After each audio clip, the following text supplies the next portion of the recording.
فلاں زمین کا کاروبار ایسا چل رہا ہے، میری بس خراب ہو گئی، میرا بیٹا بگڑ گیا. ارے یار عالم سے دین سیکھیے، دین کی بات کیجئے. آپ عالم صاحب سے کہیے حضرت 10 منٹ کی دعوت قبول کیجئے. الحمدللہ پورا مجمع مل کر کھڑے ہو کر استقبال کیجئے. پیر طریقت، رہبر راہ شریعت، ایک سرپرست جلسہ کے تشریف آوری. نعرہ تکبیر، نعرہ رسالت، مسلک اعلی حضرت، فیضان سرکار سرکاہی، علماء کرام.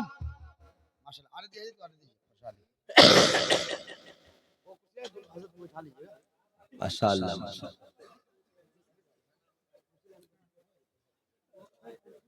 السلام علیکم. ہاں لے آئیے، جوائن کے لے آئیے.